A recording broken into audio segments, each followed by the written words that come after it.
ध्यान कर सके, मनन कर सके, तो प्रभु की स्तुति हो। और आप में से कई पिछले 2 सप्ताह भी इसमें सम्मिलित थे, तो आप लोग जानते हैं कि हम लोग इफिसियों की पत्री का अध्ययन कर रहे हैं और हम लोगों ने 2 सत्र अब तक किए। और पिछले सत्र में हम लोगों ने पहले अध्याय के जो अंतिम हिस्सा था 15 से लेके 23 पद तक, उस पर ध्यान किया था। सुसमाचार केंद्रित प्रार्थना कि किस रीति से पौलुस कैसे जिन विश्वासियों को वो पत्र लिख रहे हैं और उनके लिए किस रीति से प्रार्थना करते हैं। और उससे हम लोगों ने भी सीखा था कि हम लोग भी कैसे दूसरों के लिए, अपने परिवार के लोगों के लिए या अपने कलीसिया के लोगों के लिए या अपने अन्य जो भी जरूरत में हैं ऐसे लोगों के लिए किस रीति से प्रार्थना कर सकते हैं। और यहाँ पर प्रार्थना सिर्फ उनकी जरूरतों के लिए नहीं, लेकिन कैसे उनको परमेश्वर ऐसे उनके ज्ञान के आंखों को खोले, उनके ज्योतिर्मय आंखों को, ज्योतिर्मन की आंखों को ज्योतिर्मय करे, और इस रीति से कि वे कैसे परमेश्वर की उस मासीम अनुकंपा को और गहराई से समझ पाए। और इस तरीके की सारी प्रार्थनाएं थी। तो हमें विश्वास है कि आप लोगों ने पिछले सप्ताह में इस तरह की प्रार्थना अपने प्रियजनों के लिए की होगी। तो आज हम आगे बढ़ेंगे और आज हम लोग दूसरा अध्याय का पहला हिस्सा है, उस पर मनन करेंगे। तो मैं आपके साथ एक स्क्रीन शेयर कर रहा हूँ।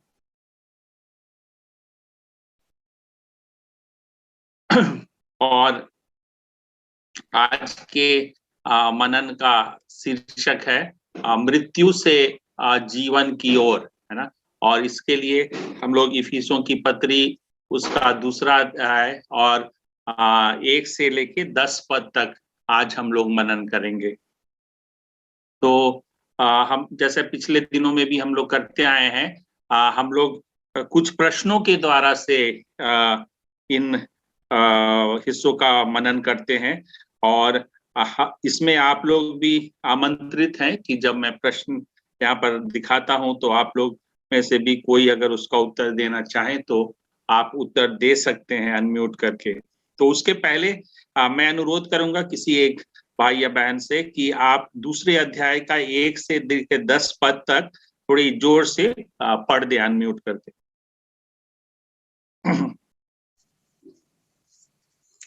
उसने तुम्हें भी जिलाया जो अपने अपराधों और पापों के कारण मरे हुए थे, जिनमें तुम पहले इस संसार की रीति पर और आकाश के अधिकार के हाकिम अर्थात उस आत्मा के अनुसार चलते थे जो अब भी आज्ञा न मानने वालों में कार्य करता है। इनमें हम भी सब के सब पहले अपने शरीर की लालसाओं में दिन बिताते थे और शरीर और मन की इच्छाएं पूरी करते थे और अन्य लोगों के समान स्वभाव ही से क्रोध की संतान थे। परंतु परमेश्वर ने जो दया का धनी है, अपने उस बड़े प्रेम के कारण जिससे उसने हमसे प्रेम किया, जब हम अपराधों के कारण मरे हुए थे तो हमें मसीह के साथ जिलाया और मसीह यीशु में उसके साथ उठाया और स्वर्गीय स्थानों में उसके साथ बैठाया कि वह अपनी उस कृपा से जो मसीह यीशु में हम पर है आने वाले समयों में अपने अनुग्रह का असीम धन दिखाए। क्योंकि विश्वास के द्वारा अनुग्रह ही से तुम्हारा उद्धार हुआ है, और यह तुम्हारी ओर से नहीं वरन परमेश्वर का दान है, और न कर्मों के कारण, ऐसा न हो कि कोई घमंड करे। क्योंकि हम उसके बनाए हुए हैं और मसीह यीशु में उन भले कामों के लिए सिरजे गए जिन्हें परमेश्वर ने पहले से हमारे करने के लिए तैयार किया। धन्यवाद, परमेश्वर की स्तुति हो इन वचनों के लिए। और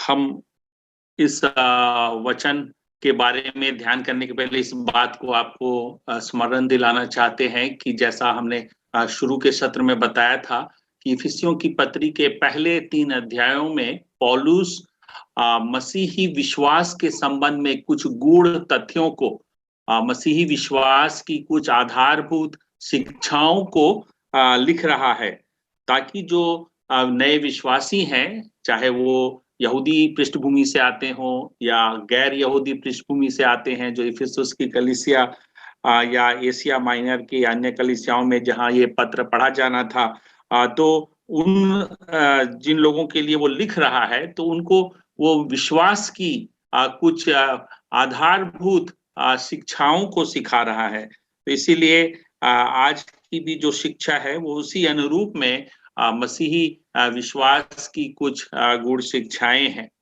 तो पहले पद में जैसा लिखा है, उसने तुम्हें भी जिलाया जो अपने अपराधों और पापों के कारण मरे हुए थे। तो यहाँ पर पौलुस लोगों के पुराने जीवन के विषय में क्या कह रहा है? जब वो उन्हें इस खंड में लिख रहा, तो उनका जो पुराना जीवन था, जब वो विश्वास में नहीं आए थे, उस समय के जीवन के विषय में क्या लिख रहा है? कोई बताना चाहेंगे? जो अपने पापों अपराधों में मरे हुए थे, हाँ, धन्यवाद। उन्हें जिलाया, परमेश्वर ने जिलाया। तो मैंने बता रहा है कि उनके पुराने जीवन के विषय क्या कह रहा है कि तुम अपने अपराधों और पापों के कारण मरे हुए थे। अब यहाँ पर थोड़ा सोचने की बात ये हो सकती है कि वो शारीरिक तौर पर तो मरे हुए नहीं थे, क्योंकि वो अभी भी जीवितों की धरती पर ही पाए जाते थे। और लेकिन उसको क्यों पौलुस इस तरह से कह रहा है कि अपराधों और पापों के कारण मरे हुए थे, मतलब तुम मृत दशा में थे। जो भी कि तुम जीवित तो थे, लेकिन तुम्हारी दशा मृतक के समान थी, ये कह रहा है। और इसको समझने के लिए अच्छा होगा कि हम लोग लूका रचित सुसमाचार और उसका 15 अध्याय उसको देखेंगे। अगर आपके पास बाइबल है तो आप वहां पर देख सकते हैं। वहां पर 11वें पद से 15 अध्याय के 11वें पद में एक उड़ाऊ पुत्र का दृष्टांत लिखा है, और उस कहानी से हम लोग परिचित होंगे। और वहां पर 24वें पद में जो पिता है ना, जिसका बेटा चला गया था और अपनी सारी धन संपत्ति उड़ा दिया और अब वापस लौट कर आया है और अपने पिताजी के सामने पश्चाताप कर रहा है।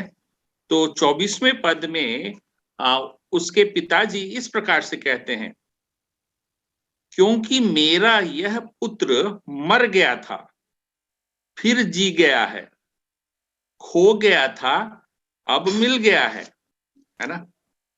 और उसी रीति से उसके आगे अगर आप लोग देखेंगे 32वां पद, उसी का अध्याय का 32वां पद, वहां पर लिख रहा है, परंतु अब आनंद करना और मगन होना चाहिए, क्योंकि यह तेरा भाई मर गया था, फिर जी गया है, खो गया था, अब मिल गया है। तो इससे आपको स्पष्ट हो रहा होगा कि लेखक का आशय यहाँ पर क्या है। जब वो कह रहा है तुम मृतक दशा में थे, तुम मृत थे पापों और अपराधों के कारण, तो यहाँ उसी रीति से जैसा उड़ाऊ पुत्र का जो पिता है उसके विषय में कह रहा, ये जो मेरा बेटा था जो मर गया था, है ना, और उसके भाई को भी, दूसरा बड़ा भाई है, उसको संबोधित करके कह रहा है कि अब आनंद करना चाहिए, क्योंकि ये तेरा भाई मर गया था, फिर जी गया। तो यहाँ पर हम लोग समझ सकते हैं मर जाने से का क्या मतलब है।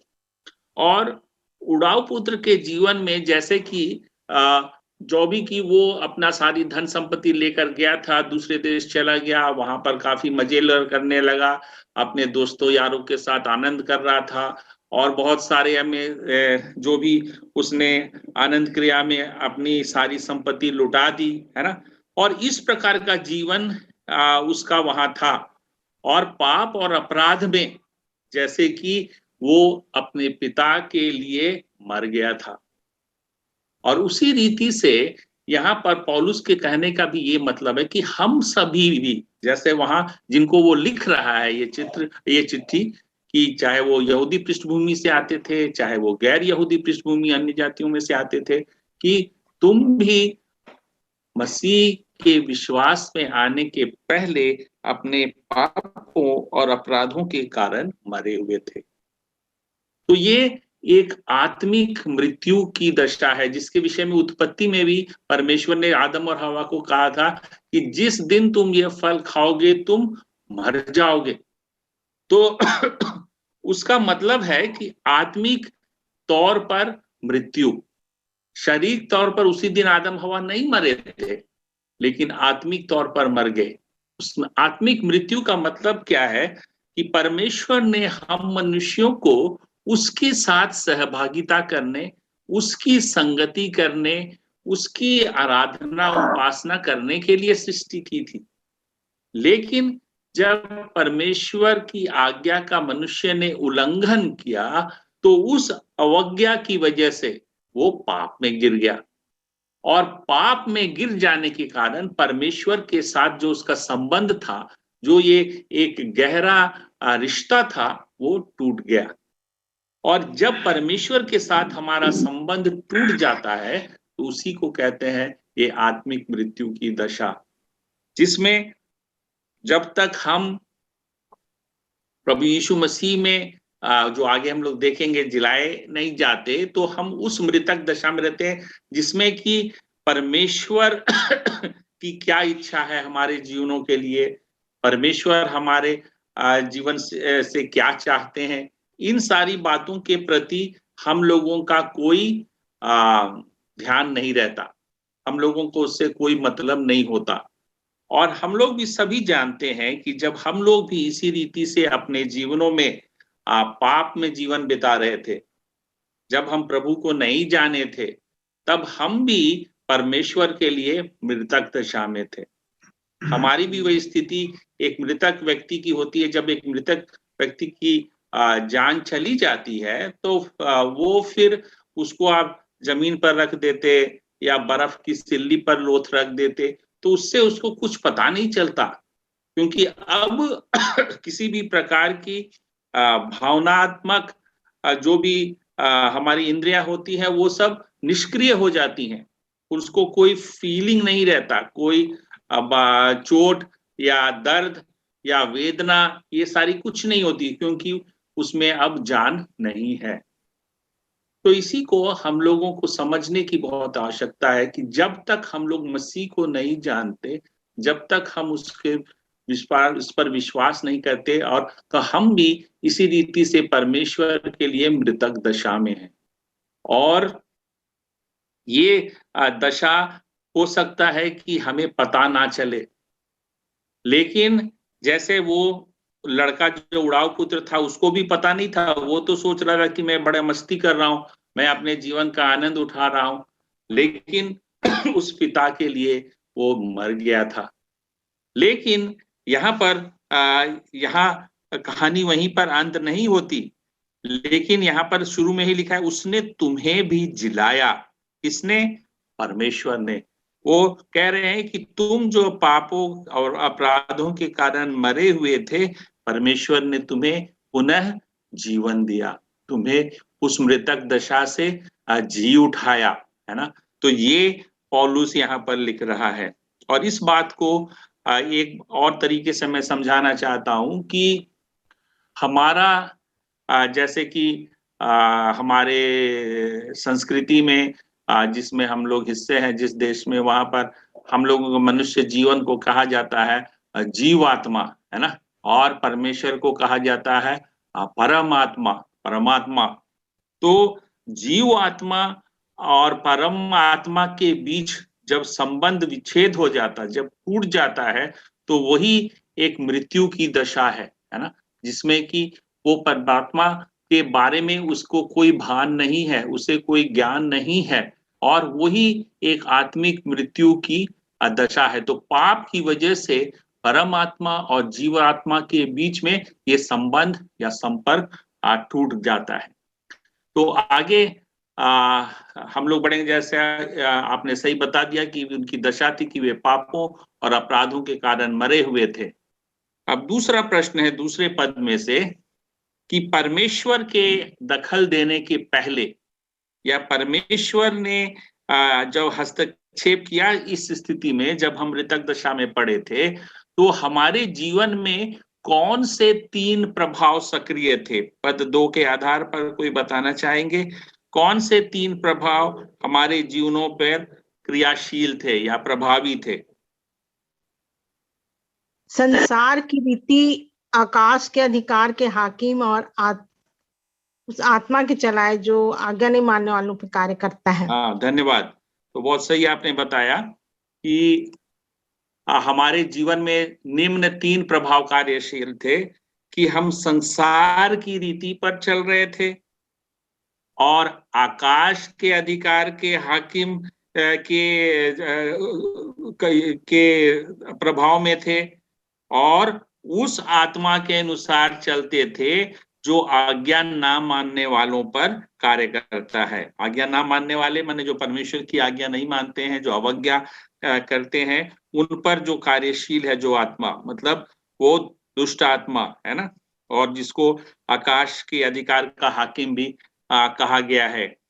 और हम लोग संसार की रीति पर चलते थे। तो ये 3 प्रभाव हम लोग भी याद कर सकते हैं कि जब हम प्रभु के पास नहीं आए रहते हैं तो हम लोगों के जीवन में भी इसी रीति से ये 3 प्रभाव क्रियाशील रहते हैं कि संसार की रीति पर चलना। मतलब क्या कि जैसे संसार की रीत है, जैसे संसार का चलन है, वैसे ही चलना।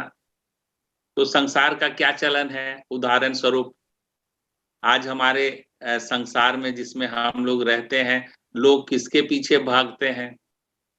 तो आप लोग सब जानते हैं कि हमारे संसार में जो चलन है उसके हिसाब से सबसे बड़ा रुपया, तो बाप बड़ा ना मैया, है ना? तो कोई भी रिश्ते से भी बढ़कर क्या है? रुपया है। ये है संसार की रीत। और रुपया के लिए आदमी कुछ भी करने को तैयार होता है। वो अपना वजूद खो देने को तैयार होता है। जहां पर पैसे का सवाल हुआ तो वो किसी का जान ले लेने में भी संकोच नहीं करता, है ना? तो इस रीति से हम देखते हैं कि संसार की रीत पर चलने का मतलब तब हम लोग भी रुपया कमाने के लिए ही अपना जीवन पूरा बिता रहे थे। हमारे लिए भी सबसे बड़ा रुपया ही था कि हमें कहाँ पर सबसे ज्यादा पे पैकेट मिलेगा, हम कहाँ करने से और ज्यादा कमा सकते हैं और उस कमाने के लिए कुछ भी करने को तैयार है। तो ये सब मैं जैसे एक उदाहरण के तौर पर बता रहा हूँ कि संसार की रीत का क्या मतलब है। उसी रीति से कई संसार की रीत हो सकती है। संसार की रीत में जैसे कि अपना नाम कमाना, ये भी संसार की रीत है कि सभी को चाहते हैं कि उनका नाम हो, उनको सब लोग जाने। और आजकल तो सोशल मीडिया के युग में सब लोग हीरो हीरोइन ही बन गए हैं, है ना? तो सब कोई चाहते हैं कि उनको सब लोग जाने, उनको सब लोग उनको लाइक करें। और इस प्रकार से ये संसार की रीत है कि जिस तरीके से उसको करने के लिए कई तरह के यूट्यूब बना रहे हैं, अपलोड कर रहे हैं, है ना, ताकि मेरा नाम बहुत हो जाए, मेरा गाना वायरल हो जाए या जो भी। तो ये सब संसार की रीत है। मैं सिर्फ इस बात को स्पष्ट करने के लिए बता रहा हूं। ऐसी कई रीत हो सकती है जो संसार की रीत है जिसको आप लोग परिचित हैं। उसका मतलब संसार अपने कुछ नियम दस्तूर के हिसाब से चलता है ना? जैसे संसार में जिसकी लाठी उसकी भैंस, है ना? मतलब जिसके पास ताकत है उसका ही चलता है। तो इसीलिए सब अपने लिए ताकत कमाना चाहते हैं अलग अलग तरीके से, चाहे वो राजनीतिक स्तर पर ताकत हासिल हो या सत्ता या उस तरह का नौकरी के सरकारी नौकरी के आधार पर शक्ति हासिल हो। तो किस रीति से हमें ताकत की लाठी प्राप्त हो। तो मैंने आपको 3 उदाहरण बताए कि किस रीति से संसार की रीत, ये संसार की रीति रिवाज का एक उदाहरण है कि अगर हम लोग भी जब प्रभु को नहीं जानते इस मृतक दशा में, तो हम भी इन्हीं बातों के पीछे भागते, है ना? हमारा भी जीवन का लक्ष्य यही होता, रुपया कमाना, नाम कमाना, ताकत पाना, शक्ति हासिल करना, ये सारी बातें।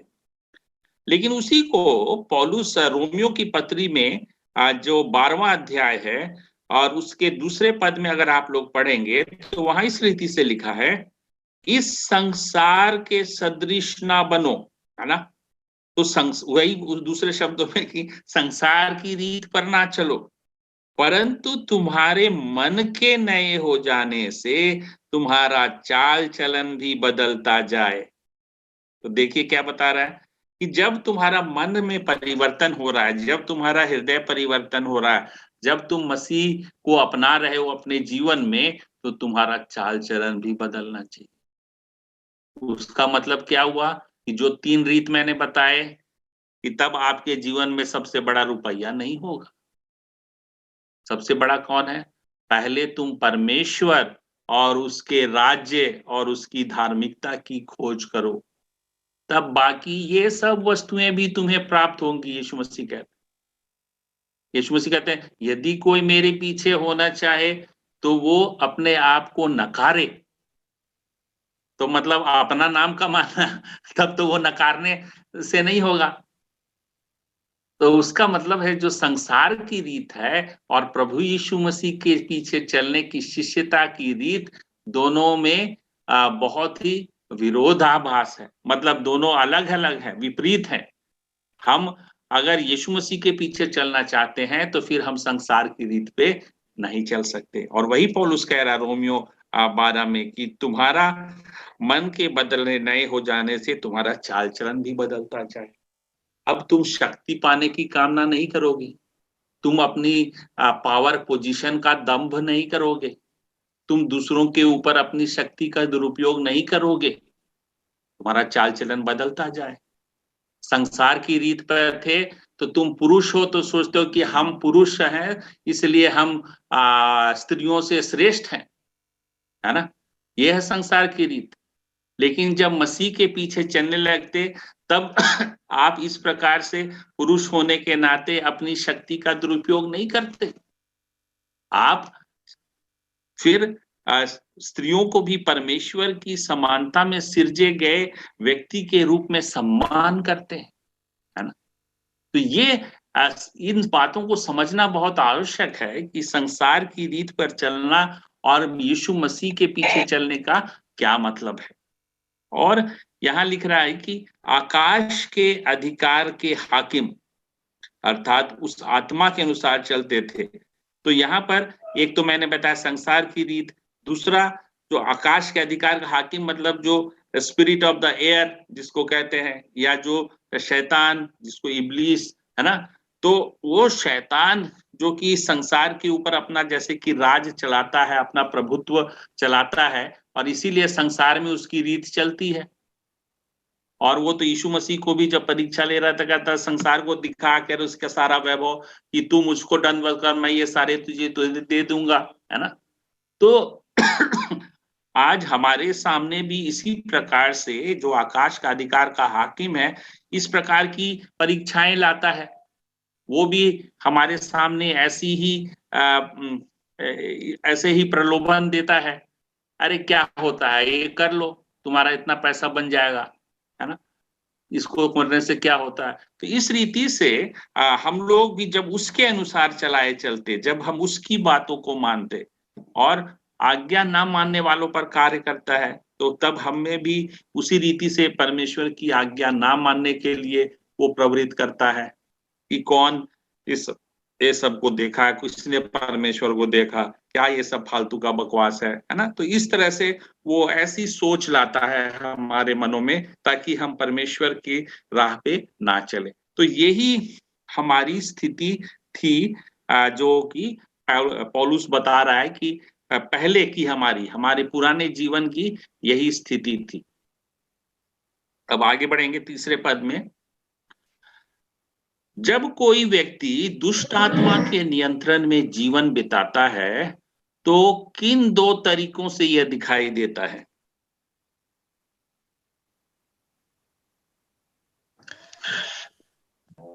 सर, शरीर की अभिलाषा, मन की इच्छा पूरा करना और स्वभाव से क्रोध की संतान।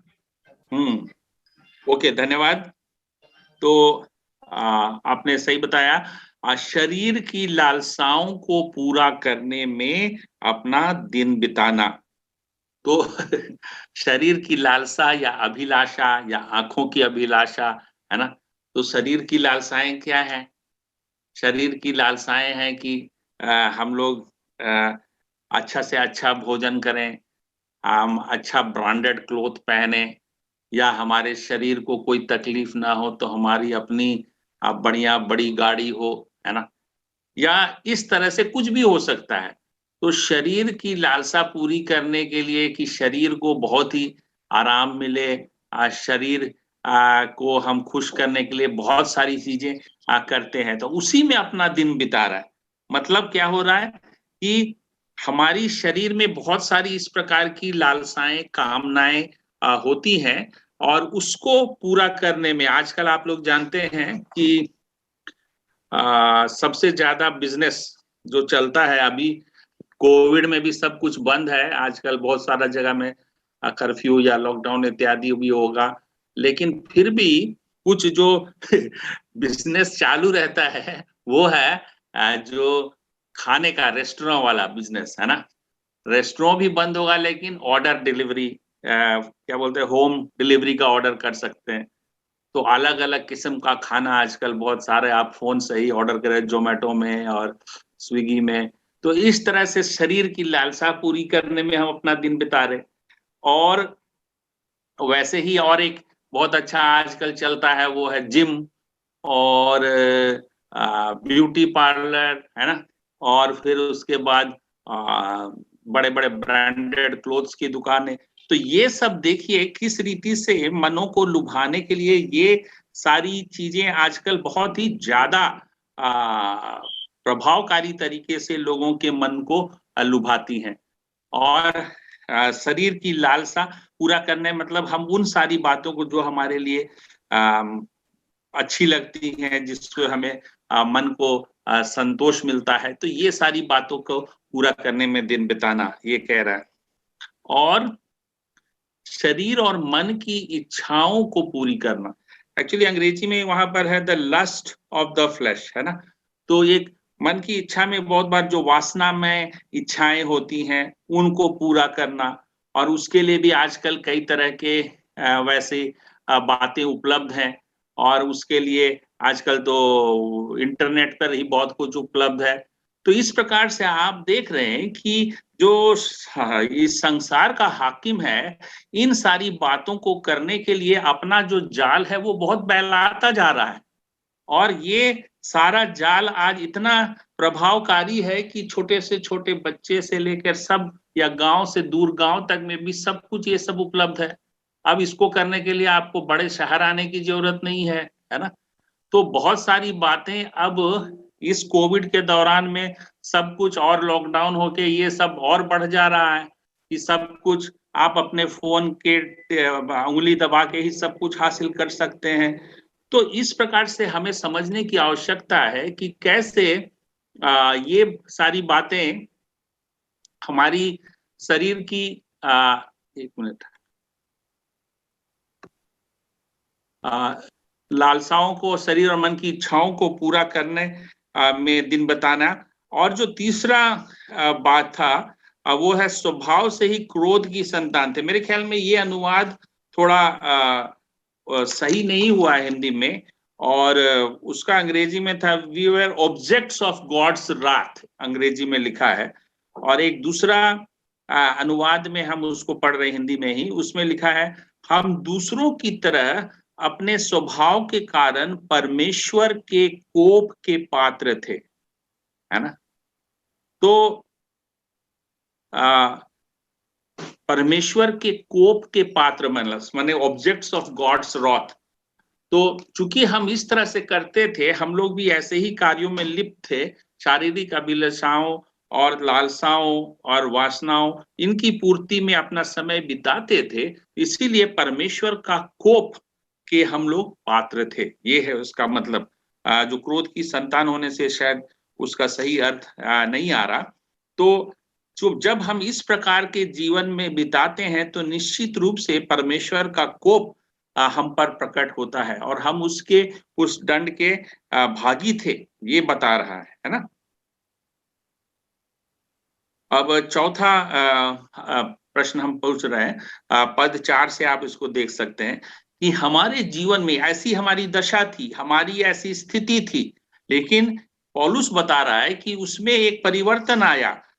यीशु मसीह ने, परमेश्वर ने यीशु मसीह में हमें उसमें जिलाया, है ना। तो हमारे जीवन में एक परिवर्तन आने का कारण क्या है और क्यों? पद 4 से कोई बताएं।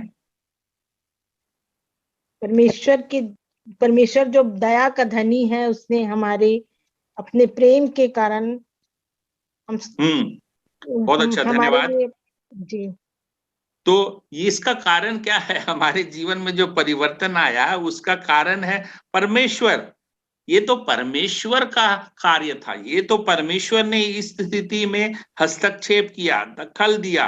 क्यों? क्योंकि वो दया का धनी है। तो इसीलिए परमेश्वर चूंकि दया का धनी है, इसलिए वो नहीं चाहता था कि उसकी कोप के हम लोग पात्र बन के सब खत्म हो जाएं, नष्ट हो जाएं। और जैसा हम लोग अन्य वचनों में पढ़ते हैं कि परमेश्वर नहीं चाहता है कि कोई भी नाश हो, है ना। वो चाहता है कि सब कोई बच जाए। और चूंकि वो दया का धनी है, क्योंकि उसका स्वरूप, उसका चरित्र ही दया करने का है, वो दयालु है ना। तो उस दया की वजह से उसने अपना प्रेम हम पर दर्शाया, और उसने उस प्रेम के कारण जिससे उसने हमसे प्रेम किया, कि हम लोग पढ़ते हैं ना 3:16 में यूहन्ना के, कि परमेश्वर ने जगत से ऐसा प्रेम किया। तो ये परमेश्वर खुद प्रेम है, और उनका वो दया के धनी है, दयालु है, और इसीलिए वो नहीं चाहते थे कि हम लोग उसी दशा में, मृतक दशा में ही पड़े रहे, हम लोग उसी तरह से उसकी कोप के पात्र बन के नष्ट हो जाएं। तो इसीलिए परमेश्वर ने दखल दिया, परमेश्वर ने हस्तक्षेप किया, उसने हमसे प्रेम किया, उसने हमारे लिए उद्धार की योजना बनाई, है ना। तो इन सारी बातों को हम लोग जानते हैं। तो आगे खोज प्रश्न 5वें और 6ठे पद से आप इसका उत्तर पा सकते हैं कि परमेश्वर ने यीशु मसीह में हमारे लिए कौन सी 3 बातें की हैं। तो हम लोग जानते हैं परमेश्वर ने यीशु मसीह में उद्धार की योजना बनाई और समय के पूरे होने पर उसे प्रकट किया। तो यीशु मसीह में परमेश्वर ने कौन सी 3 बातें की हैं जिसके विषय में पौलुस यहाँ पर बतला रहा। 5वें और 6ठे पद से आप बता सकते हैं। यीशु मसीह हम अपने अनुग्रह के द्वारा हमारा उद्धार किया है, जब हम अपने पाप अपराधों में मरे हुए थे। और दूसरा कि यीशु मसीह ने उसके साथ उठाया और स्वर्गीय स्थान में उसके साथ बैठाया। धन्यवाद, बहुत अच्छे। तो 3 बातें जो यहाँ लिखा हुआ है कि जब हम पापों में मरे हुए थे, उस मृतक दशा में हमारी क्या हालत थी और हम लोग क्या कार्य कर रहे थे, ये सारा हम लोगों ने मनन किया। तो उस मृतक दशा से मसीह ने हमें जिलाया, है ना। जब हम उस मृतक दशा में थे, यीशु मसीह के मृतकों में से जीवित होने के कारण हम लोगों के भी पाप के ऊपर विजय मिली, है ना। नहीं तो हमारे स्वभाव से, हमारे अपने कार्य और चरित्र से हम लोग भी परमेश्वर के कोप के पात्र थे, हम लोगों पर भी दंड की आज्ञा थी, हम लोग भी मृत्यु के अधीन थे, है ना। और इस दशा में यीशु मसीह हमारी खातिर मर गए और उसके बाद मृतकों में से जी उठे। तो जब पुनरुत्थान हुआ, यीशु मसीह का मृतकों में से जी उठे, तो उन्होंने मौत के ऊपर विजय पाई, है ना। और इस रीति से हम लोगों को भी उस मृत अवस्था में से हमें एक नया जीवन प्रदान किया, है ना। तो इसीलिए हम लोगों को मसीह के साथ जिलाया, ये बता रहे, और मसीह यीशु में उसके साथ उठाया। तो हम लोग, जैसे कि लाजर कब्र में पड़ा था, यीशु मसीह ने उसको कहा लाजर उठ जा, और लाजर बाहर आ गया। तो उसी रीति से हम लोग भी उस मृतक दशा में थे, परमेश्वर ने हमारे जीवनों में यीशु मसीह के द्वारा काम किया और हमें उस मृत अवस्था से जिलाया और उठाया। जब यीशु मसीह मृतकों में से जी उठे, तो हम लोग भी उसके साथ जी उठे। यही पहला कुरिन्थियों 15 में भी पौलुस लिखता है, उसको हम लोग विस्तार से वहां पर पढ़ सकते हैं। और स्वर्गीय स्थानों में उसके साथ बिठाया है ना। तो ये और एक तीसरा बात इसमें बता रहा है कि हम लोगों को सिर्फ मृतकों में से जी ही नहीं उठाया, लेकिन हमें स्वर्गीय स्थानों में बैठाया भी है ना।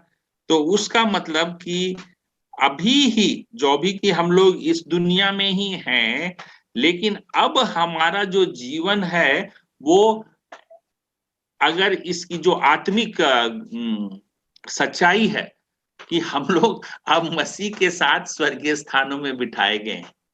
तो जो भी कि हम अभी भी इस धरती पे रह रहे हैं, लेकिन हमें जानना है कि अगर हम मसीह में नया जीवन प्राप्त किए तो अब हम मसीह के साथ उस स्वर्गीय स्थानों में बिठाए गए। और इसीलिए कुलुसियों 3 इत्यादि में पौलुस लिखता है ना कि इसीलिए तुम लोग क्या करो कि स्वर्गीय बातों के ऊपर अपना ध्यान किया करो, है ना। कि इस अब तुम, जैसे कि कुलुसी 3:1 में लिखा है, अतः जब तुम मसीह के साथ जिलाए गए तो स्वर्गीय वस्तुओं की खोज में रहो, जहां मसीह विद्यमान है और परमेश्वर के दाहिनी ओर बैठा है।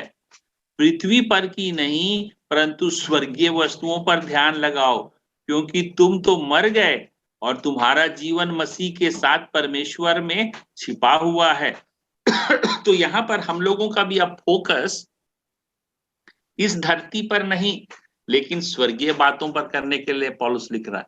क्योंकि अब हम लोग एक तरह से समझ लीजिए डुअल सिटीजनशिप है हम लोगों की।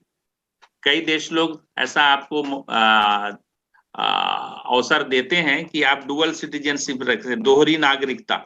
तो हमारी दोहरी नागरिकता है, पृथ्वी पर भी हम लोग नागरिक हैं, मतलब अपना भारत देश के नागरिक के साथ साथ हम लोग पृथ्वी के भी नागरिक हैं। और साथ ही साथ अब हम लोगों को मसीह में नया जीवन मिला, तो हम लोग अब स्वर्गीय स्थानों के भी नागरिक, इन द हेवनलीज, है ना।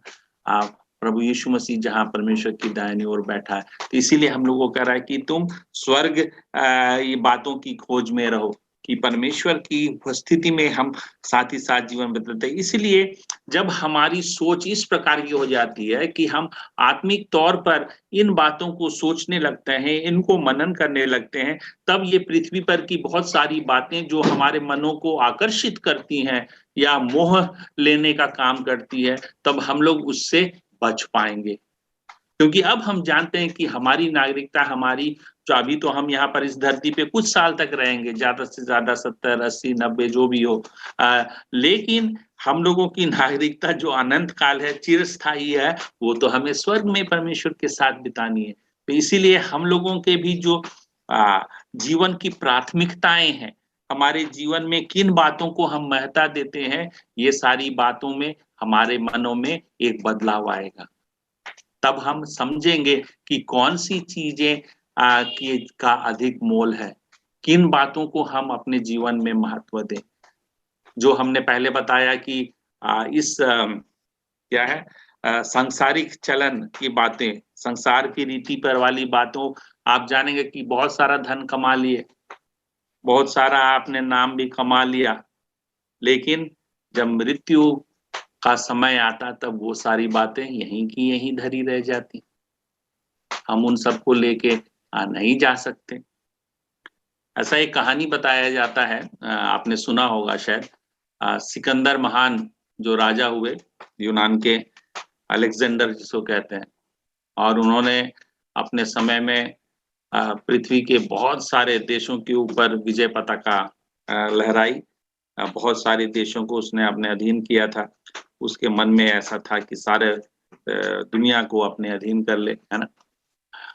तो अंतिम समय जब उसका आया, वो काफी बीमार हो गया था और वो जान गया कि वो मरनासन है ना, कि उसकी मृत्यु निकट है। तब ऐसा बताया जाता है, कितना सही है कि नहीं जानते, लेकिन ऐसा कहानी है उसके विषय में। तो उसने अपने जो राज वैद्य थे, जो भी उस समय के डॉक्टर हुआ करते थे, तो उनके जो रॉयल फिजिशियन जो उनके थे, तो उसको उन्होंने कुछ निर्देश दिया, बोला कि जब मेरी मृत्यु हो जाए तब आप ही लोग, जो राजवैद्य की टीम थी जो उसकी सेवा शुश्रूषा कर रही थी, तो बोला आप लोग ही मेरी लोथ को लेके बाहर जाओगे, है ना, जो कॉफिन होगा उसको आप लोग ही लेके निकालना। और दूसरा बात बोला कि कॉफिन में जब ले जाओ तो मेरा हाथ थोड़ा बाहर ऐसे रखना कि लोग मेरे हाथ को देख सके, खाली हथेली। और तीसरा उन्होंने बताया शायद कि जितनी भी इतनी धन मुद्रा अशर्फी ये सब है ना, तो वो तुम फेंकना, माने लोगों को बांट दे रहना। तो उन्होंने वैसा पूछा कि क्यों ऐसा, तो उसने बताया कि इससे कि लोग जान सके कि जब आप लोग मेरी अर्थी को लेकर बाहर निकलोगे कि बड़ा से बड़ा राजवैद्य भी, जो बड़ा बड़ा राजा का जो फिजिशियन था, वो भी मेरी जान नहीं बचा सका, है ना। तो वो बात लोग जाने कि आपके भी सामर्थ्य में ये नहीं है मेरी जान बचाना। दूसरा कि जब मेरा वो खाली हाथ देखेंगे मेरी ताबूत से बाहर, तो वो जान पाएंगे कि मैंने इतना धन कमाया, मैंने इतनी सारी दुनिया पर विजय पाई, लेकिन जब मैं मरा तो मैं अपने साथ कुछ नहीं ले जा रहा हूं। और उसी का ये प्रतीक कि ये सारी जो मुद्राएं अशर्फियां वो लुटा देने का, बाहर दे देने का, है ना। तो ये एक कहानी के मकसद से भी यही बताने का मेरा ये मतलब था कि इस संसार की रीति पर जो उसने तो बहुत सारा नाम कमाया, यश कमाया, सारी संपत्ति अर्जित की, लेकिन उसका कोई चिरस्थायी मूल्य नहीं था। तो हम लोग भी जब स्वर्गीय बातों की खोज में रहेंगे, जैसा कुलुसियों में लिखा, जब हम उन बातों पर ध्यान करेंगे जहां मसीह विद्यमान है, तब हम लोग जानेंगे कि कौन सी बातें अनंत काल तक बनी रहेंगी। और इसीलिए यीशु मसीह कहते हैं कि पहले स्वर्ग और उसके राज्य की खोज करो, उसकी धार्मिकता की खोज करो, तो ये हमारे जीवन की प्राथमिकता बने, ये कहने का यहाँ पर आशय है। आइए हम लोग आगे बढ़ते हैं और 6वां प्रश्न है, पद 7 से आप उसको उत्तर देख सकते हैं कि परमेश्वर ने हमारे लिए यह क्यों किया।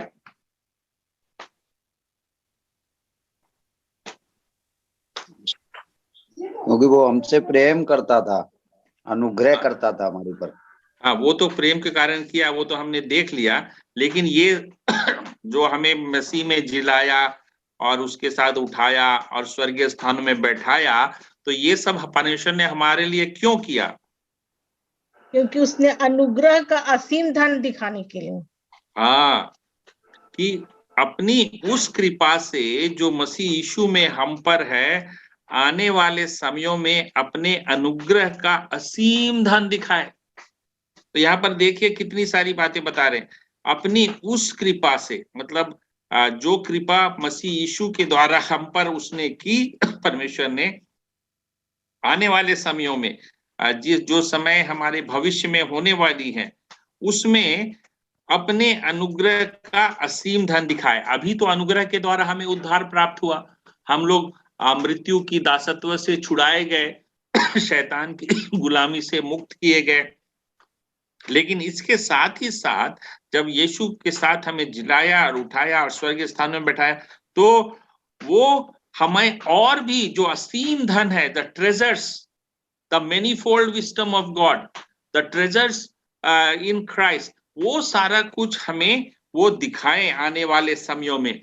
तो इसकी अभी शायद हम लोग कल्पना भी नहीं कर सकते, लेकिन परमेश्वर का जो अनुग्रह का जो असीम धन है, वो हम पर वो प्रकट कर रहे हैं, उसकी एक झलक ही हमें अभी दिखा रहे हैं।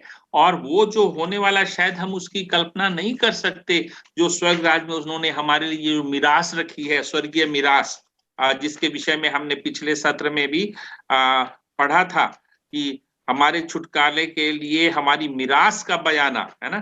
तो जो मिरास हमें, जो इनहेरिटेंस, दैट ग्लोरियस इनहेरिटेंस जो उन्होंने हमारे लिए दी है, तो ये सारी चीजें वो हम पर प्रकट करना चाहते हैं, वो हमें दिखाना चाहते हैं कि अपनी उस कृपा से जो मसीह यीशु में हम पर है, आने वाले समयों में अपने अनुग्रह का असीम धन दिखाएं।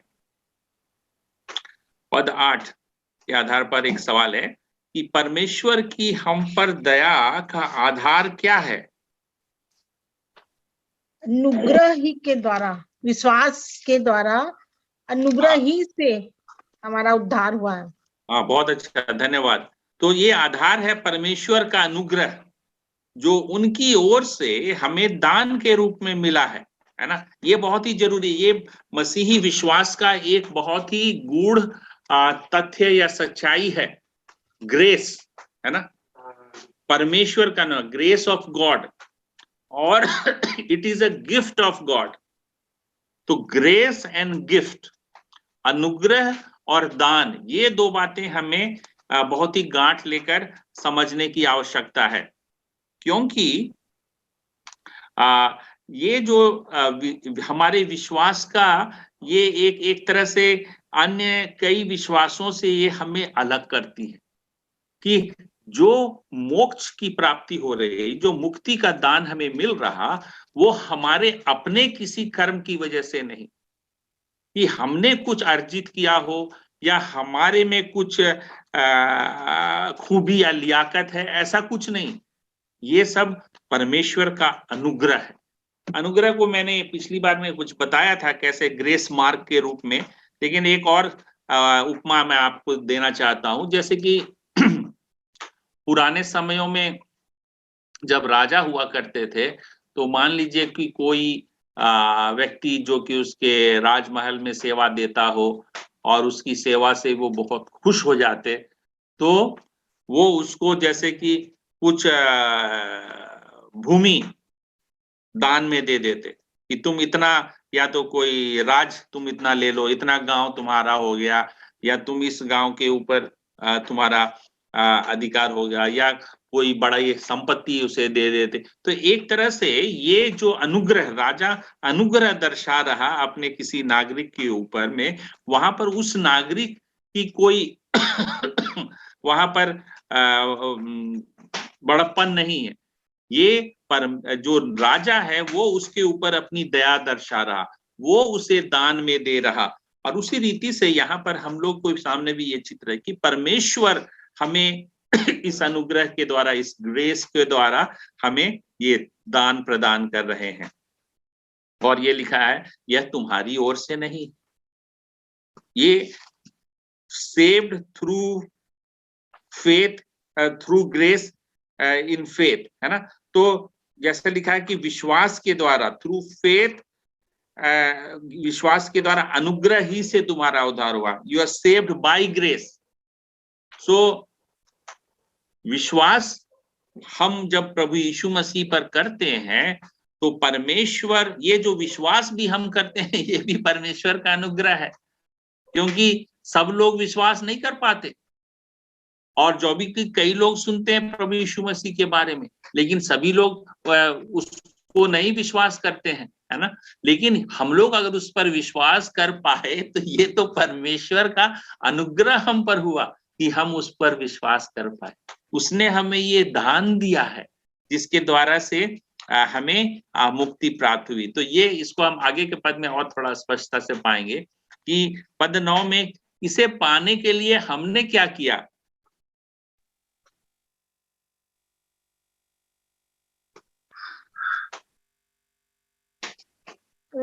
और हमारे कर्मों के द्वारा नहीं कि हम घमंड करें कि हमने उद्धार प्राप्त किया अपने कर्मों के कारण, तो हम अपने कर्मों के द्वारा जी नहीं। हाँ, इसे पाने के लिए हमने कुछ नहीं किया है। ये बात भी हमें गांठ बांध लेनी चाहिए कि इसमें हमारी कोई बात नहीं है कि हमने कुछ किया।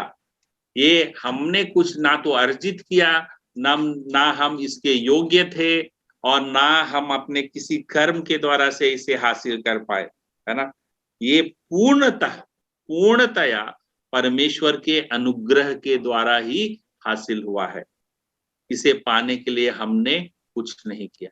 तो ये बहुत ही महत्वपूर्ण विश्वास है, तथ्य है हमारे विश्वास का कि क्योंकि हमारे देश में परमेश्वर को पाने के कई मार्ग बताए गए है ना, कि ज्ञान मार्ग के द्वारा आप ईश्वर को प्राप्त कर सकते हैं, जान सकते हैं, उसके पास तक पहुंच सकते हैं। आप भक्ति मार्ग के द्वारा पहुंच सकते हैं, है ना, या कर्मों के द्वारा, कर्म मार्ग के द्वारा से पहुंच सकते हैं। और कर्म किए जाओ उस, और हम लोगों के यहाँ और भी एक शब्द है, आप लोग परिचित होंगे, पुण्य। पुण्य कमाना, है ना। तो जब तुम्हारा पुण्य, जब उसमें पलड़े में तौला जाएगा, जब तुम्हारा पुण्य पाप से अधिक होगा भारी, तब तुम, ईश्वर की दया तुम पर होगी, है ना। तो इस प्रकार के कई ख्यालात हैं।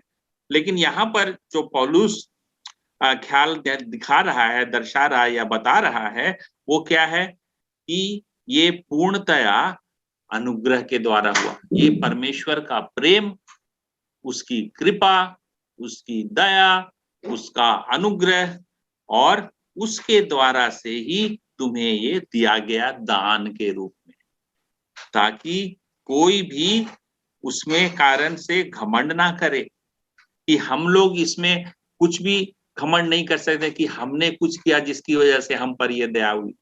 ये पूर्णतया परमेश्वर की ओर से था और हम लोगों ने सिर्फ उसे स्वीकार किया, हमने उसे सिर्फ ग्रहण किया विश्वास के साथ।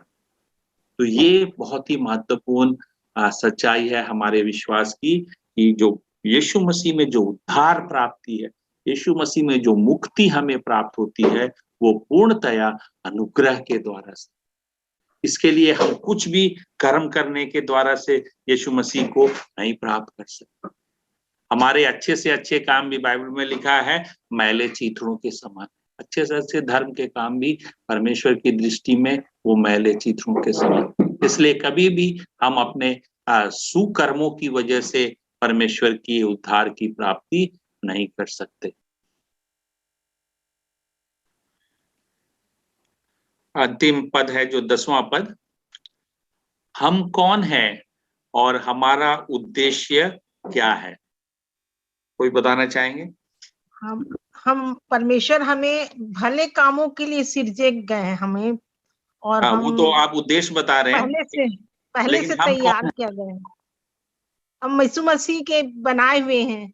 हाँ, पहले से हमारे लिए तैयार किया है, हाँ, भले कामों के लिए।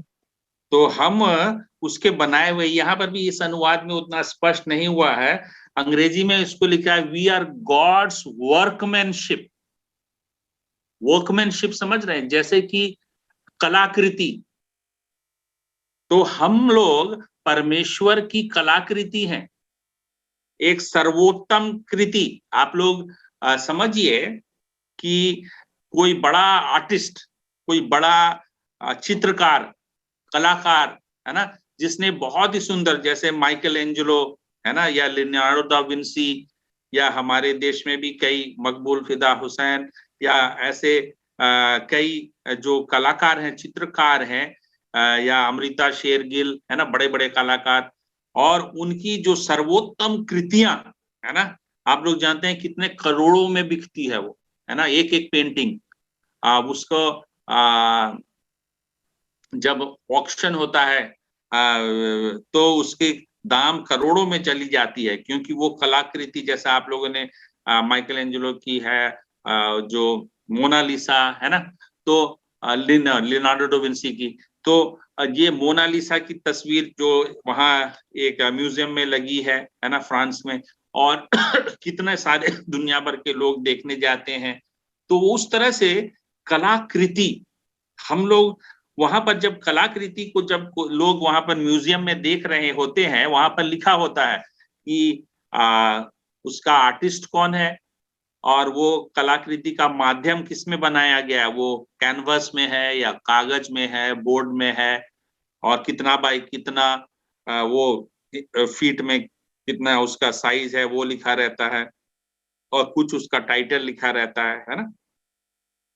लेकिन इन सब से महत्वपूर्ण क्या है? किसने उसे बनाया? उस आर्टिस्ट के नाम से ही लोग उस आर्ट वर्क का गुणानुवाद करते, प्रशंसा करते। क्या आर्टिस्ट था, है ना? तो उसी रीति से यहाँ पर बता रहा है कि हम लोग भी परमेश्वर की सर्वोत्कृष्ट कृति हैं, गॉड्स वर्कमैनशिप, और हम मसीह में उन भले कामों को करने के लिए सिरजे गए हैं जिन्हें परमेश्वर ने पहले से हमारे करने के लिए तैयार। तो ये बात समझिए कि who are we are God's work of art. परमेश्वर की कलाकृति, सुंदर रचना, सर्वोत्कृष्ट कृति है, और मसीह में हम उन भले कामों को करने के लिए सिरजे गए हैं। भले कामों से हमारा मुक्ति नहीं मिला, भले कामों से हमें मुक्ति, उद्धार की प्राप्ति नहीं हुई, लेकिन हम भले कामों को करने के लिए सिरजे गए। मतलब जब परमेश्वर ने हमें सिरजा और हम पर अनुग्रह की कृपा दर्शाई कि हम उसकी उस असीम अनुकंपा के द्वारा से मसीह को जान सके, तो परमेश्वर ने हमारे लिए पहले से एक कार्य तैयार कर रखा है कि हम लोगों को इसलिए वो छुड़ाते हैं, हम लोगों को इसलिए उद्धार देते हैं कि हम उन भले कार्यों को करें। मतलब समझ लीजिए कि एक रास्ता उसने हम लोगों के लिए तैयार किया कि आप उस रास्ते में, प्रभु को जानने के बाद आप उस रास्ते में चलें, और उस रास्ते पे दोनों तरफ में भले भले कार्य करने के लिए हमारे लिए उन्होंने रख छोड़े, और जिन्हें हमें उन कार्यों को करना है। तो इस विचारों को हम अपने जीवन में कैसे व्यवहार में लाएं, है ना? तो एक सवाल होगा कि परमेश्वर के अनुग्रह और भले कार्यों के बीच में क्या संबंध है?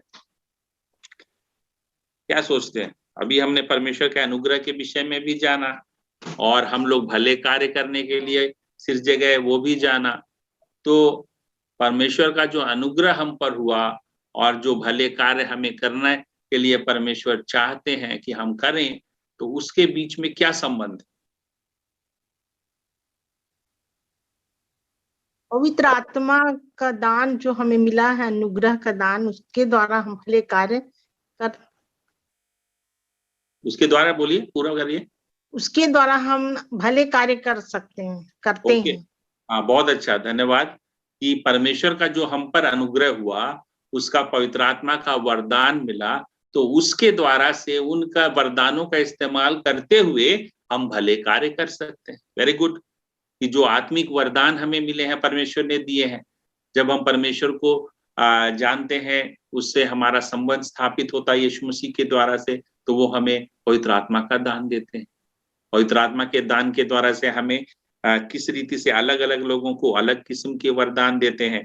किसी को सिखाने का, किसी को सेवा टहल करने का, किसी को दान देने का, किसी को दूसरों की भलाई करने का, है ना? तो अलग अलग वरदान प्रभु हर एक के जीवनों में देते हैं, और जब हम उन वरदानों को परमेश्वर की महिमा के लिए इस्तेमाल करते हैं, तभी हम उन भले कार्यों को कर सकते हैं, है ना? अपने से तो हम भले कार्य नहीं करते, लेकिन तब परमेश्वर हमें उन भले कार्यों को करने की ओर प्रवृत्त करता है। बहुत अच्छा। आपके जीवन में परमेश्वर के अनुग्रह को प्राप्त करने के क्या परिणाम रहे हैं? जब आपने अपने जीवन में परमेश्वर के अनुग्रह को जाना, पहचाना, तो उसका क्या परिणाम रहा है? कि आप जब प्रभु के अनुग्रह को जान पाए, तो जब हम प्रभु के अनुग्रह को जान पाते हैं, तो इसका हमारे जीवन में क्या प्रभाव होता है? कोई बताना चाहेंगे? जी, हमारे जीवन में प्रेम परमेश्वर लाता है, और हम भले काम, अच्छे कार्य करते हैं, दूसरों की भलाई करते हैं। बहुत अच्छा। तो परमेश्वर हमारे मनों में प्रेम उपजाता है, और उसी रीति से पवित्र आत्मा के जो स्वभाव है ना, पवित्र आत्मा के जो गुण है, जिसमें प्रेम, कृपा, दया, विलंब से क्रोध करना, ये सारी जो पवित्र आत्मा के वरदान जो हमें प्राप्त होते हैं, जो पवित्र आत्मा के फल हम लोग जिसको कहते हैं ना, तो पवित्र आत्मा की ये जो फल हमारे जीवनों में दिखाई देते हैं, और पवित्र आत्मा के फल और पवित्र आत्मा के वरदान, है ना। तो ये इन सब को हम जीवन में उनमें बढ़ते जाते हैं, उन वरदानों का इस्तेमाल करके इन भले कार्यों को करते हैं। और कुछ कोई और बताना चाहेंगे, और क्या परिणाम?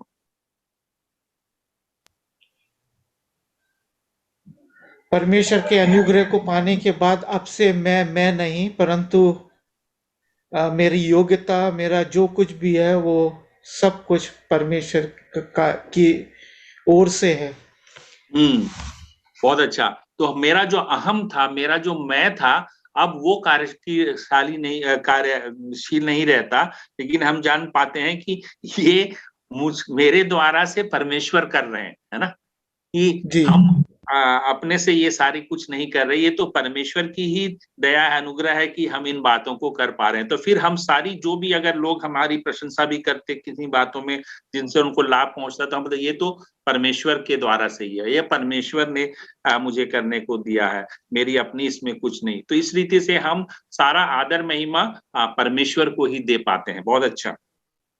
और साथ ही साथ इसके अंदर जब अनुग्रह को अनुभव करते हैं तो फिर हम दूसरों के प्रति भी अनुग्रह दिखा सकते हैं, so that we can also be gracious towards others.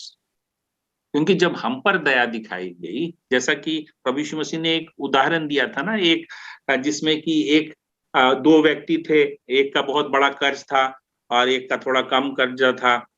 और उस बड़ा कर्जा वाला जिसको तो उसके मालिक ने माफ कर दिया उतना बड़ा कर्जा, है ना।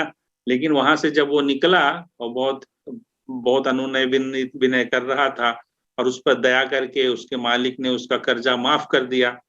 लेकिन जब वहां से वो बाहर निकला तो उसी का कोई दूसरा व्यक्ति कर्जदार था जो कि थोड़ा मोड़ा रकम ही उससे कर्जा लिया था, लेकिन वो उसका गला पकड़ लिया, है ना, कि उसे अभी लौटाओ।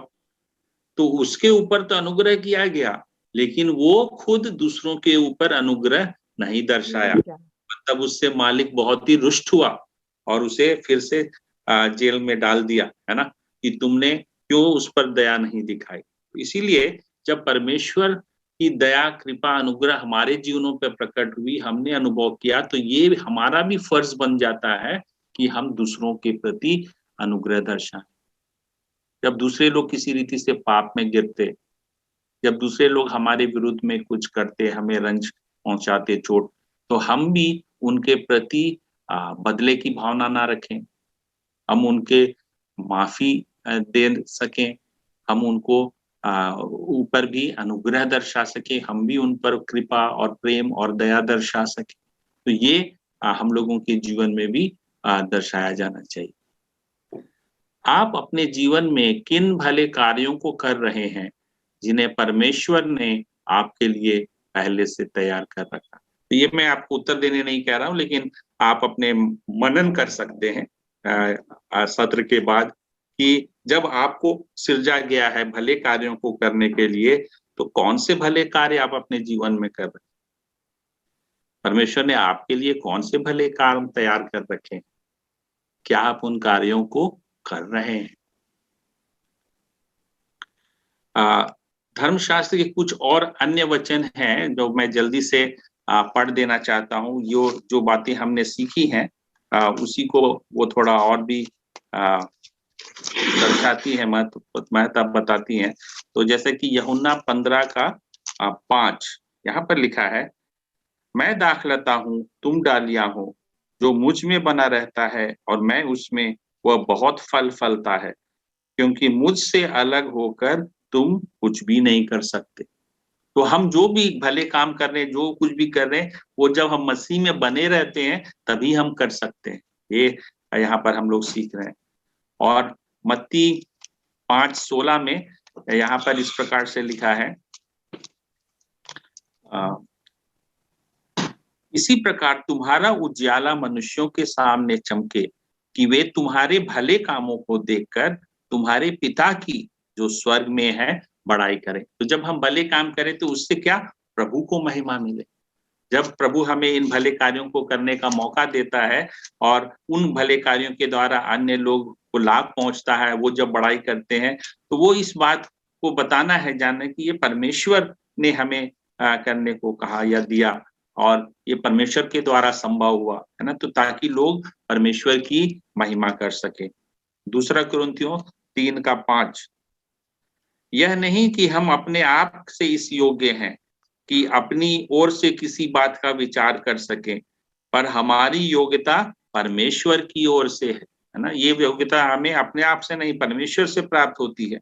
और उसी का 4:7 दूसरा कुरिन्थियों, परंतु हमारे पास वह धन मिट्टी के बर्तनों में रखा है, यह असीम सामर्थ हमारी ओर से नहीं वरन परमेश्वर ही की ओर से ठहरे, है ना।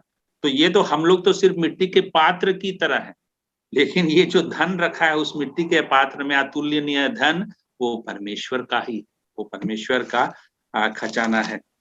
और एक अंतिम फिलिपियों 2:12-13 यहाँ लिखा है, इसलिए हे मेरे प्रियो, जिस प्रकार तुम सदा से आज्ञा मानते आए हो, वैसे अब भी ना केवल मेरे साथ रहते हुए, पर विशेष करके अब मेरे दूर रहने पर भी डरते और कांपते हुए अपने उद्धार का कार्य पूरा करते जाओ, क्योंकि परमेश्वर ही है जिसने अपनी सुइच्छा निमित्त तुम्हारे मन में इच्छा और काम दोनों बातों को करने का प्रभाव डाला।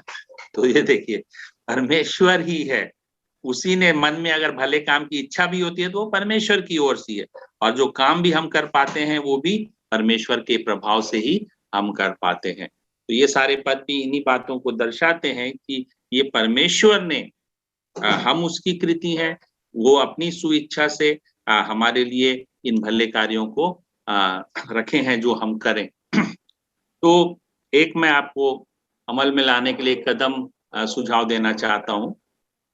इस सप्ताह में आप थोड़ा समय लेकर, जब आपको समय मिले, शांत मन से इस बात पर विचार करें कि आप परमेश्वर के द्वारा सृजी गई एक अनूठी मतलब आपके जैसा और कोई नहीं, यूनिक, अतुल्य, माने अनकंपेरेबल, आपके जैसा कोई और नहीं है, और सुंदर रचना है, ब्यूटीफुल क्रिएशन ऑफ गॉड, जैसा हमने कहा गॉड्स वर्कमैनशिप।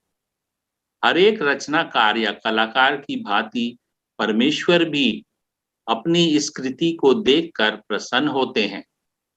आप इस बात को जानिए कि परमेश्वर आपको देखकर प्रसन्न होते हैं।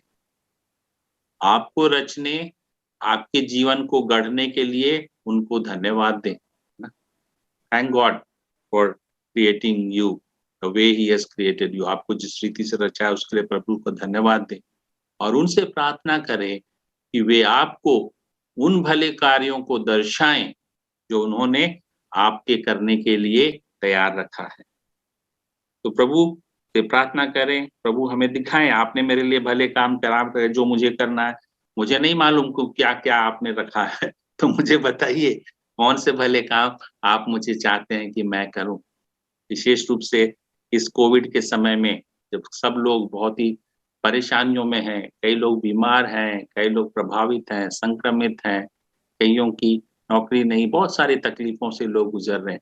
किस रीति से हम छोटे छोटे भले कार्य लोगों के जीवन में कर पाए, ताकि परमेश्वर को महिमा मिले और परमेश्वर हमको देखकर प्रसन्न हो सके। प्रभु आप सबों को आशीष दे।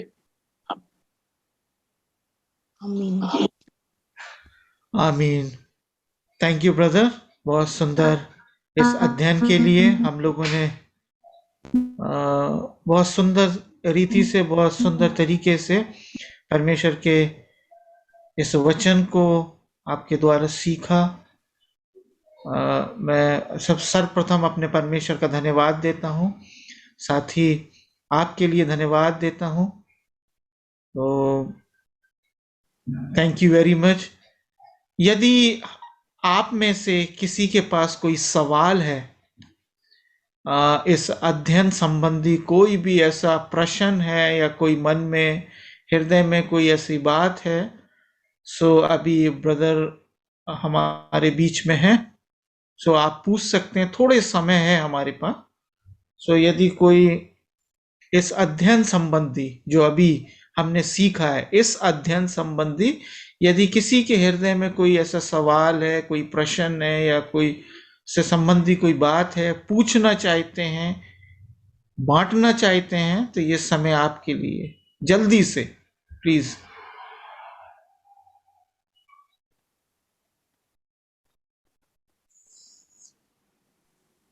धन्यवाद पास्टर जी, बहुत अच्छा वचन सिखाने के लिए। आज नई बातें सीखने के लिए मिली, गहराई से वचन को सीखने के लिए मिला। ये बहुत ही अनुग्रह का वचन था जो अंदर तक हमको आज सीखने को मिला। धन्यवाद, प्रभु आपको आशीष दे। प्रभु का धन्यवाद हो ब्रदर। जरूर ये वचन हमारी कलेसिया के लिए आने वाले दिनों में फलवंत साबित होगा पास्टर जी। जरूर, परमेश्वर का बड़ाई मिले।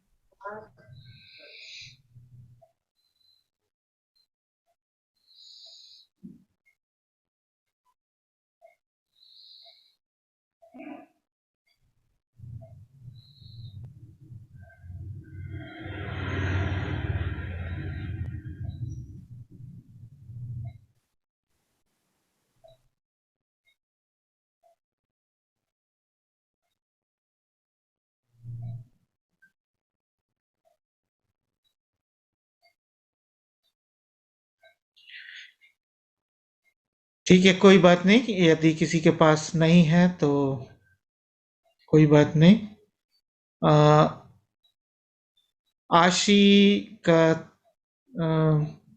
हमको एक मैसेज मिला है यहाँ पर चैट बॉक्स में। उन्होंने लिखा है, मेरी मम्मी के लिए प्रार्थना कीजिए, उनको कोविड के सिम्टम्स, बॉडी पेन और फीवर है, परमेश्वर उनको चंगाई दे। जरूर हम प्रार्थना करेंगे और इसी समय हम प्रार्थना करेंगे। सो हमारे मध्य में कोई भी है जिसे आत्मा अगुवाई करती है, प्रार्थना करें। उसके बाद हम जी ब्रदर। सबको जय मसीह की। जी। अभी कोई नए लोग इसमें जोड़ रहे हैं तो थोड़ा आप लोगों का नाम लिख के हमको व्हाट्सएप कीजिए। और दूसरी बात यह है कि जस्ट आप प्रार्थना में रखिएगा। फरवरी 12 तारीख में जवानों के बीच में इस ऑनलाइन का माध्यम से यूथ मीटिंग रहेगा। प्रार्थना में रखिएगा, आप लोग को शेयर करेंगे हम। और हम प्रार्थना कर रहे हैं और आशा करता है इस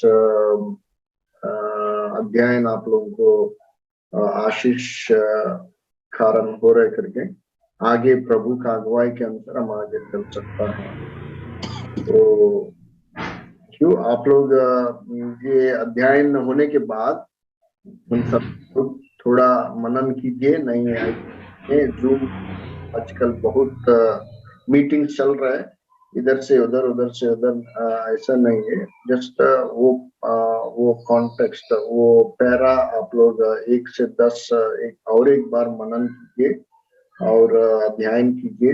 अगले हफ्ते आप लोग सवाल से आइए आगे होगा। किरदास ब्रदर आपको प्रार्थना में जी बेटा,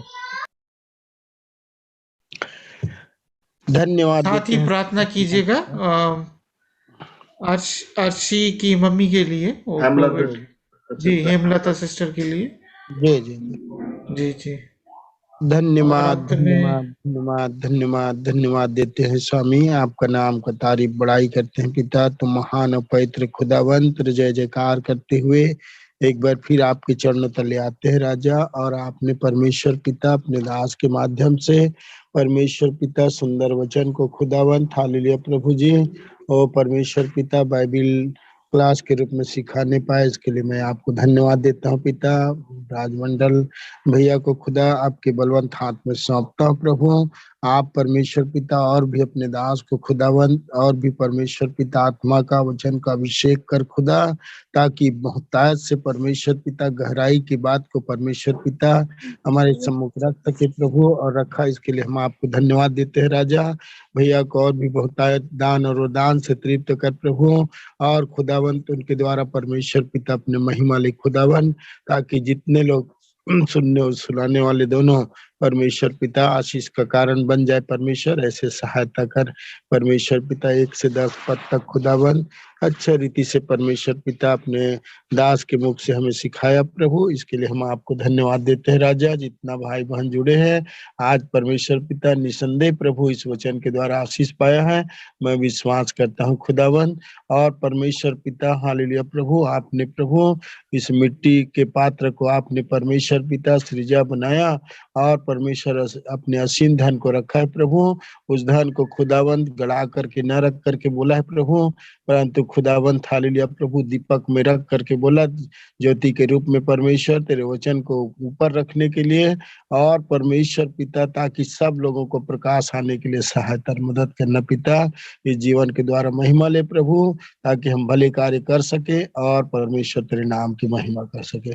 आज की परमेश्वर पिता बाइबिल क्लास को भैया राजमंडल को और परमेश्वर हमारे जीवीएम परिवार को जितना मेरे भाई बहन जुड़े हैं इसमें उन सबको आपके हाथ में सौंपते हुए सबके लिए आशीष चाहता हूँ। और दीदी के लिए खुदावंद दुआ करता हूँ परमेश्वर पिता, और जो परमेश्वर पिता को जो सर्दी खांसी बुखार प्रभु हेमलता दीदी को आप परमेश्वर पिता हालेलुया प्रभु चंगा करने वाला परमेश्वर प्रभु, आपने कहा है परमेश्वर पिता निर्गमन के पुस्तक 15 का 26 में प्रभु मैं तुम्हारा चंगा करने वाला परमेश्वर हूँ करके आप परमेश्वर पिता उस दीदी को अपने छेदे हुए हाथ चंगाई भरे हाथ को रख परमेश्वर पिता।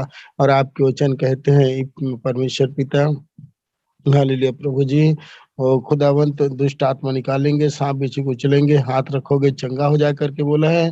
मरकुस 16:20 लूका 10 के अनुसार यीशु के नाम से आज्ञा देता हूँ ऐसे ही उस बहन के शरीर से सारे सर्दी खांसी बुखार कोरोना वायरस यीशु के नाम से उस देह से निकल करके चले जाए। और खुदावंत आपने कहा प्रभु जी मलाकी उसका 4:2 में प्रभु जी ओ खुदावंत तुम मेरे नाम का भय मानते हो जिसके कारण से मैं धर्म का सूर्य उदय करूंगा, जिसके किरण से तुम चंगे हो जाओगे करके बोला है पिता। आप दया कर रहम कर खुदा और अब भी इस वक्त खुदावन उस वचन के अनुसार वो आपका बेटी है हमेशा गीत गाती प्रार्थना करती खुदा बोझ के साथ प्रभु। और जो भी परमेश्वर पिता कोरोना का प्रभाव है यीशु के नाम से श्रापित करता हूँ उस प्रभाव को और नष्ट करते हैं कुचल करके और दीदी के लिए चंगाई और छुटकारा घोषणा करता हूँ पिता। टच होली स्पिरिट छोले पवित्र आत्मा और अब भी इस वक्त पूरे चंगाई दे ताकि कोरोना कोई भी प्रभाव सर्दी खांसी बुखार का प्रभाव न रहे और पूर्णतः परमेश्वर चंगाई को प्राप्त करे और आपकी महिमा हो। आपने विनती सुना धन्यवाद के साथ। और खुदावन हालेलुया प्रभु जी फरवरी 12 तारीख को खुदावन जो परमेश्वर जवान सभा का मीटिंग है प्रभु उसके लिए भी मैं दुआ करता हूँ परमेश्वर पिता। आपके अनुग्रह से बहुत सारे जवान लोग जुड़े प्रभु और उस मीटिंग के द्वारा अपने परमेश्वर पिता हालेलुया प्रभु आपके जीवित उद्धारकर्ता को और भी करीब से जान सके, क्योंकि आपके वचन कहते हे जवान अपने जवानी में अपने सृजनहार को स्मरण कर करके खुदा और खुदावंत आपको स्मरण करने के लिए वचन के अनुसार चलने के लिए हर एक चाल चलन को सुधारने के लिए परमेश्वर दया करना प्रभु, ताकि हमारे परमेश्वर पिता भारत देश के हर एक जवान खुदावन परमेश्वर पिता बचाया जाए उद्धार पाए पिता और आपके पीछे चलने वाले हो जाए। सब बातों के लिए धन्यवाद की भेंट चढ़ाते हुए विनती सुना धन्यवाद के साथ प्रार्थना मेरे उद्धार करता यीशु नासरी के नाम से मांगता सुन और दया से कबूल कर। आमीन जी आमीन आमीन। ठीक ब्रदर।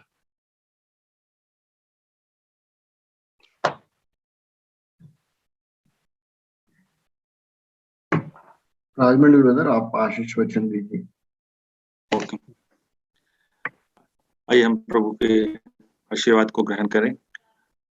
अब हमारे परमेश्वर पिता का अतुल्य प्रेम और हमारे उद्धारकर्ता प्रभु यीशु मसीह का अनुग्रह और हमारे शिक्षक और सलाहकार हमारे पवित्र आत्मा की सहभागिता हम सबों के साथ अब से लेकर सदा लो बनी रहे। आमीन आमीन आमीन। Thank you Rajmandal brother, thank you very much. सबको जय मसीह।